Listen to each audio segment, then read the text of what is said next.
Excuse me, would you mind if I asked you some questions? We're doing a survey on transport. Yes, that's okay. First of all, can I take your name? Yes, it's Sadie Jones. Thanks very much. And could I have your date of birth? Just the year will do, actually. Is that all right? Yes, that's fine. It's 1991. So, next, your postcode, please. It's DW30 7YZ. Great, thanks. Is that in Wells? No, it's actually in Harborne. Wells isn't far from there, though. I really like that area. My grandmother lived there when I was a kid. Yes, it is nice. Right, so now I want to ask you some questions about how you travelled here today. Did you use public transport? Yes, I came by bus. OK, and that was today. It's the 24th of April, isn't it? Isn't it the 25th? No, actually, you're right. And what was the reason for your trip today? I can see you've got some shopping with you. Yes, I did some shopping, but the main reason I came here was to go to the dentist. That's not much fun. Hope it was nothing serious. No, it was just a checkup. It's fine. Good. Do you normally travel by bus into the city centre? Yes, I stopped driving in ages ago because parking was so difficult to find, and it costs so much. I see. The bus is much more convenient too. It only takes about 30 minutes. That's good. So where did you start your journey? At the bus stop on Claxby Street. Is that CLAXBY? That's right. And how satisfied with the service are you? Do you have any complaints? Well, as I said, it's very convenient and quick when it's on time. But this morning it was late. Only about 10 minutes, but still. Yes, I understand that's annoying. And what about the timetable? Do you have any comments about that? I suppose I mainly use the bus during the day, but any time I've been in town in the evening, for dinner or at the cinema, I've noticed you have to wait a long time for a bus. There aren't that many. OK, thanks. So now I'd like to ask you about your car use. Well, I have got a car, but I don't use it that often, mainly just to go to the supermarket. But that's about it, really. My husband uses it at the weekends to go to the golf club. And what about a bicycle? I don't actually have one at the moment. What about the city bikes you can rent? Do you ever use those? No, I'm not keen on cycling there because of all the pollution. But I would like to get a bike. It would be good to use it to get to work. So why haven't you got one now? Well, I live in a flat on the second floor, and it doesn't have any storage. So we'd have to leave it in the hall outside the flat. I see. OK, well, I think that's all we need from you today, Sadie. Good evening, everyone. Let me start by welcoming you all to this talk and thanking you for taking the time to consider joining ACE Voluntary Organisation. ACE offers support to people and services in the local area, and we're now looking for more volunteers to help us do this. By the way, I hope you're all comfortable. We have brought in extra seats so that no one has to stand, but it does mean that the people at the back of the room may be a bit squashed. We'll only be here for about half an hour, so hopefully that's okay. One of the first questions we're often asked is how old you need to be to volunteer. Well, you can be as young as 16, or you can be 60 or over. It all depends on what type of voluntary work you want to do. Other considerations, such as reliability, are crucial in voluntary work, and age isn't related to these, in our experience. Another question we get asked relates to training. Well, there's plenty of that, and it's all face-to-face. What's more, training doesn't end when you start working for us. It takes place before, during, and after periods of work. Often, it's run by other experienced volunteers, as managers tend to prefer to get on with other things. Now, I would ask you to consider a couple of important issues before you decide to apply for voluntary work. We don't worry about why you want to be a volunteer. People have many different reasons that range from getting work experience to just doing something they've always wanted to do. But it is critical that you have enough hours in the day for whatever role we agree is suitable for you. If being a volunteer becomes stressful, then it's best not to do it at all. You may think that your income is important, but we don't ask about that. It's up to you to decide if you can work without earning money. What we value is dedication.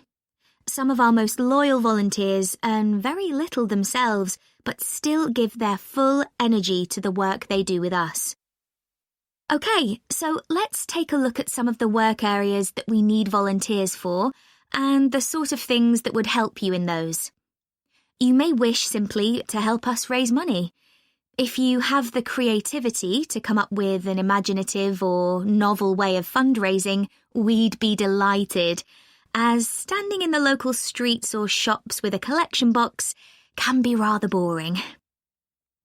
One outdoor activity that we need volunteers for is litter collection, and for this, it's useful if you can walk for long periods, sometimes uphill. Some of our regular collectors are quite elderly, but very active and keen to protect the environment. If you enjoy working with children, we have 3 vacancies for what are called playmates. These volunteers help children learn about staying healthy through a range of out-of-school activities. You don't need to have children yourself, but it's good if you know something about nutrition and can give clear instructions. If that doesn't appeal to you, maybe you would be interested in helping out at our story club for disabled children, especially if you have done some acting. We put on 3 performances a year based on books they have read, and we're always looking for support with the theatrical side of this. The last area I'll mention today is first aid. Volunteers who join this group can end up teaching others in vulnerable groups who may be at risk of injury. Initially, though, your priority will be to take in a lot of information and not forget any important steps or details. Right, so does anyone have any questions for me about it? Hi, Chantal. What did you think of the talk then? Hi, Hugo. I thought it was good once I'd moved seats. Oh, were the people beside you chatting or something? It wasn't that. I went early so that I'd get a seat and not have to stand. But then this guy sat right in front of me and he was so tall. It's hard to see through people's heads, isn't it? Impossible. Anyway, to answer your question, I thought it was really interesting, especially what the speaker said about the job market. Me too. I mean, we know we're going into a really competitive field, so it's obvious that we may struggle to get work. That's right. And we know we can't all have that dream job. Yeah, but it looks like there's a whole range of areas of work that we hadn't even thought of, like fashion journalism, for instance. Yeah, I wasn't expecting so many career options. Overall, she had quite a strong message, didn't she? She did. She kept saying things like, I know you all think this, but... And then she'd tell us how it really is. Perhaps she thinks students are a bit narrow-minded about the industry. It was a bit harsh, though. We know it's a tough industry. Yeah, and we're only first years after all. We've got a lot to learn. Exactly. Do you think our secondary school education should have been more career-focused? Well, we had numerous talks on careers, which was good, but none of them were very inspiring. They could have asked more people like today's speaker to talk to us. I agree. We were told about lots of different careers, just when we needed to be, but not by the experts who really know stuff. So, did today's talk influence your thoughts on what career you'd like to take up in the future? Well, I promised myself that I'd go through this course and keep an open mind till the end. But I think it's better to pick an area of the industry now and then aim to get better and better at it. Well, I think we'll just have to differ on that issue. One thing's for certain, though. From what she said, we'll be unpaid assistants in the industry for quite a long time. I'm prepared for that. Aren't you? Actually, I'm not going to accept that view. Really?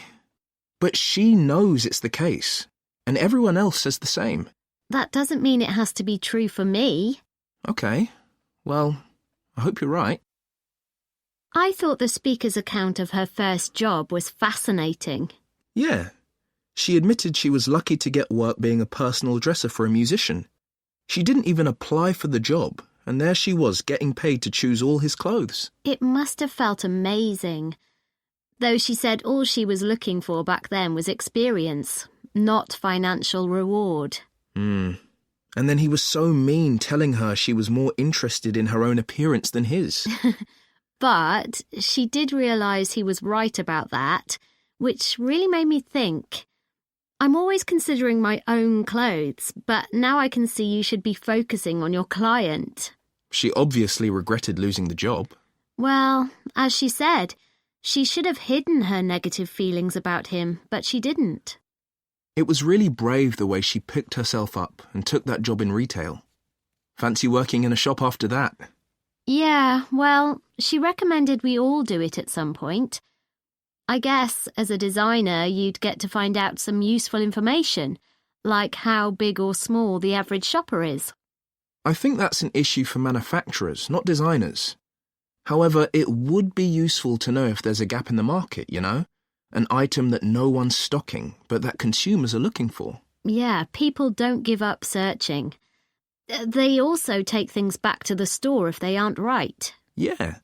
Imagine you worked in an expensive shop and you found out the garments sold there were being returned because they fell apart in the wash. Yeah, it would be good to know that kind of thing. Yeah.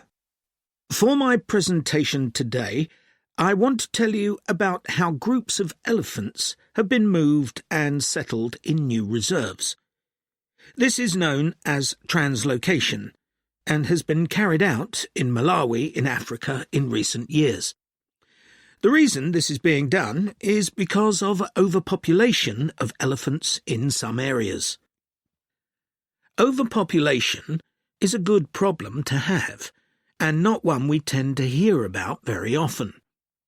In Malawi's Mageti National Park, the elephant population had been wiped out by poachers, who killed the elephants for their ivory. But in 2003, the park was restocked, and effective law enforcement was introduced. Since then, not a single elephant has been poached. In this safe environment, the elephant population boomed. Breeding went so well that there were more elephants than the park could support. This led to a number of problems. Firstly, there was more competition for food, which meant that some elephants were suffering from hunger. As there was a limit to the amount of food in the national park, some elephants began looking further afield. Elephants were routinely knocking down fences around the park, which then had to be repaired at a significant cost. To solve this problem, the decision was made to move dozens of elephants from Mageti National Park to Nkotakota Wildlife Park, where there were no elephants. But, obviously, attempting to move significant numbers of elephants to a new home 300 kilometres away is quite a challenge. So, how did this translocation process work in practice? Elephants were moved in groups of between 8 and 20, all belonging to one family. Because relationships are very important to elephants, they all had to be moved at the same time. A team of vets and park rangers flew over the park in helicopters and targeted a group, which were rounded up and directed to a designated open plain. The vets then used darts to immobilize the elephants. This was a tricky maneuver, as they not only had to select the right dose of tranquilizer for different-sized elephants, but they had to dart the elephants as they were running around. This also had to be done as quickly as possible, so as to minimize the stress caused. As soon as the elephants began to flop onto the ground, the team moved in to take care of them.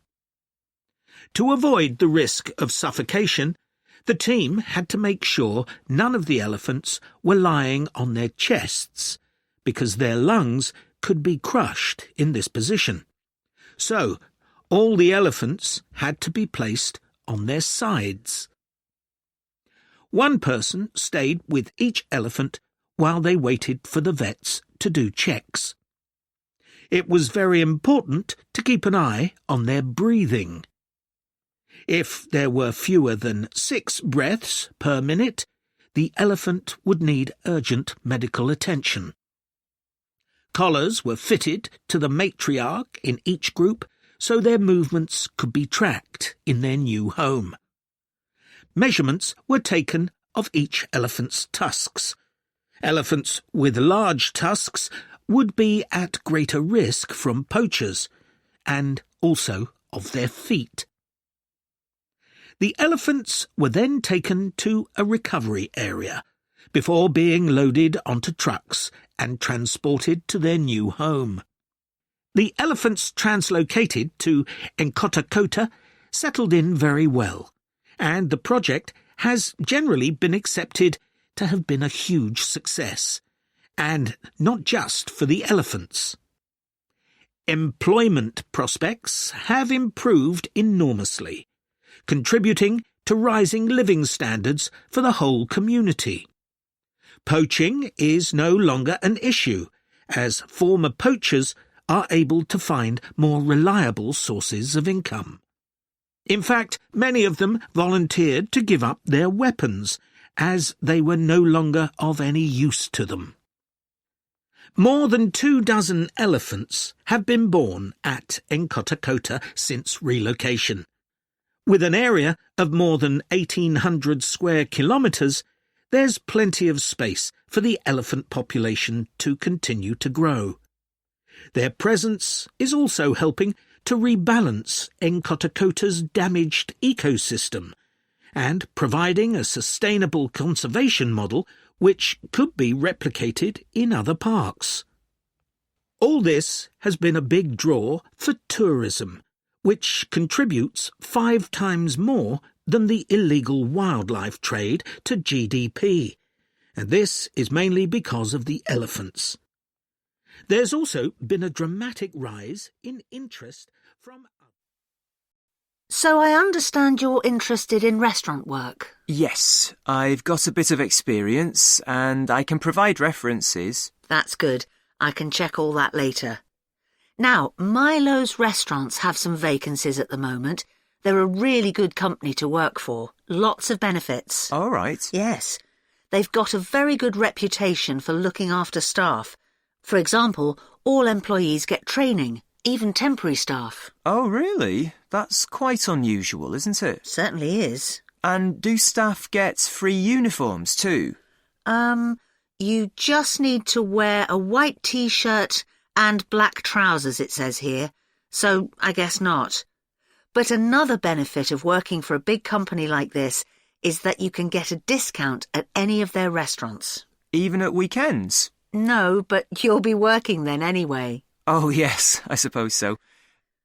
Most of their restaurants are in the city centre, aren't they? So easy to get to by bus? Yes, that's right.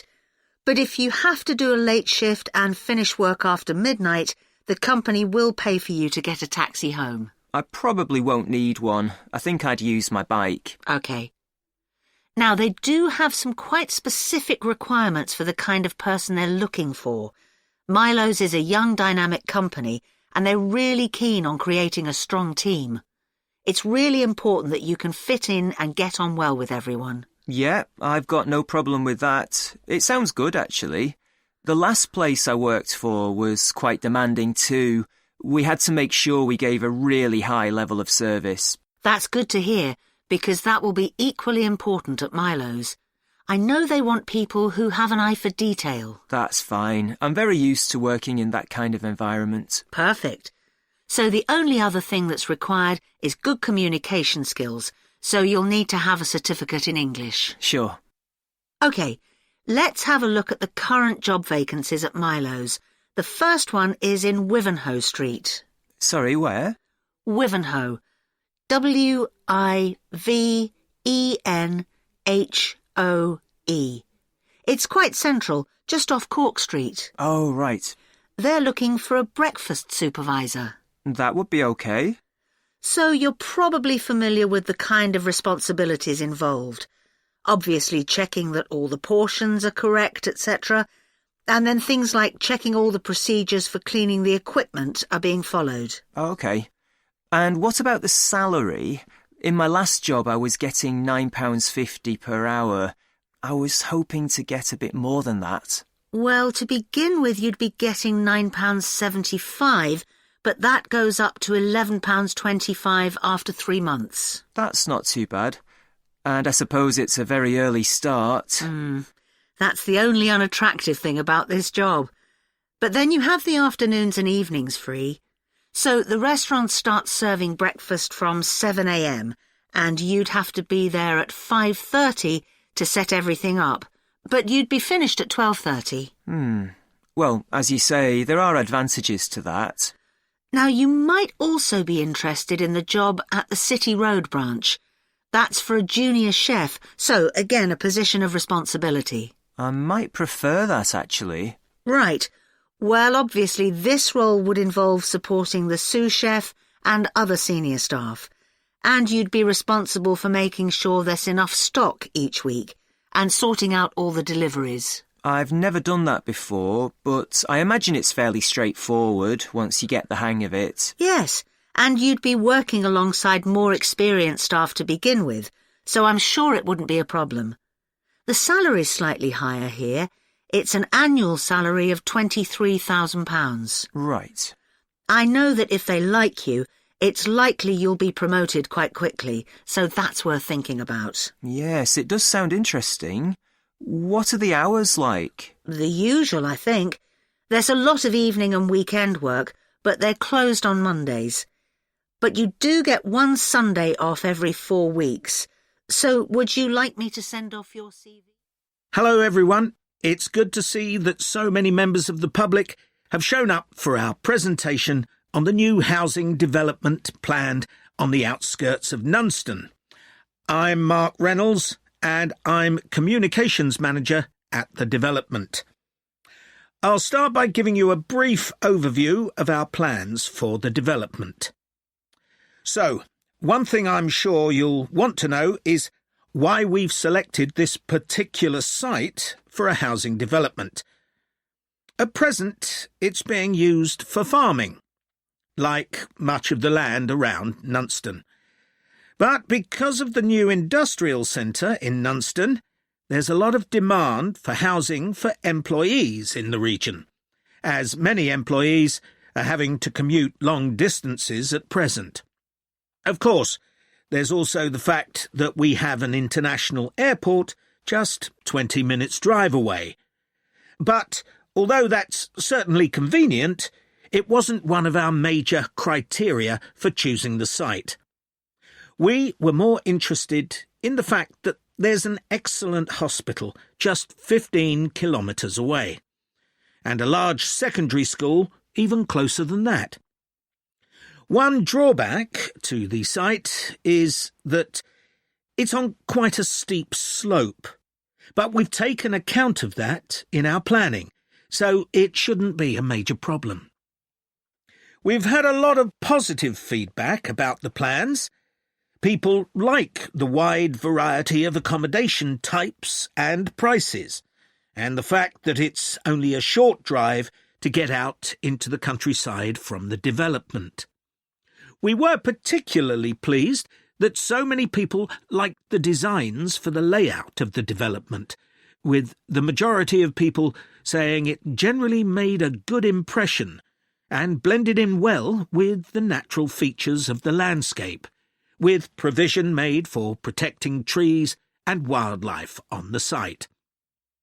Some people have mentioned that they'd like to see more facilities for cyclists, and we'll look at that, but the overall feedback has been that the design and facilities of the development make it seem a place where people of all ages can live together happily. OK, so I'll put a map of the proposed development up on the screen. You'll see it's bounded on the south side by the main road, which then goes on to Nunston. Another boundary is formed by London Road on the western side of the development. Inside the development, there'll be about 400 houses and 3 apartment blocks. There'll also be a school for children up to 11 years old. If you look at the south entrance at the bottom of the map, there's a road from there that goes right up through the development. The school will be on that road, at the corner of the second turning to the left. A large sports centre is planned with facilities for indoor and outdoor activities. This will be on the western side of the development, just below the road that branches off from London Road. There'll be a clinic where residents can go if they have any health problems. Can you see the lake towards the top of the map? The clinic will be just below this, to the right of a street of houses. There'll also be a community centre for people of all ages. On the northeast side of the development, there'll be a row of specially designed houses specifically for residents over 65, and the community centre will be adjoining this. We haven't forgotten about shopping. There'll be a supermarket between the 2 entrances to the development. We're planning to leave the 3 large trees near London Road, and it'll be just to the south of these. It's planned to have a playground for younger children.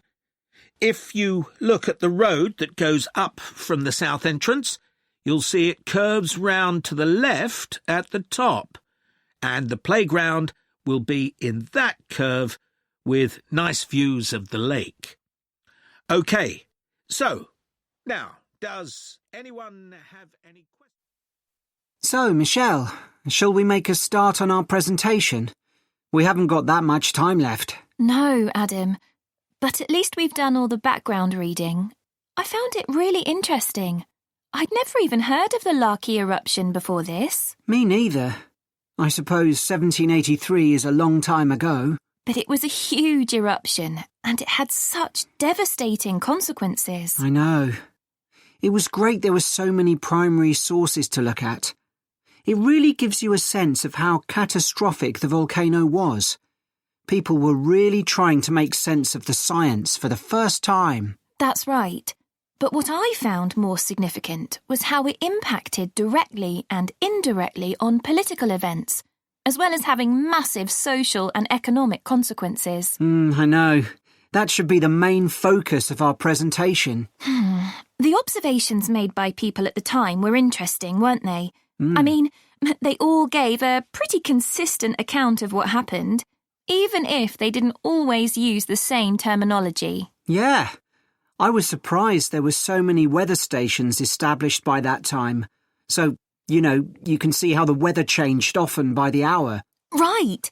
Writers at the time talked about the Larky haze to describe the volcanic fog that spread across Europe.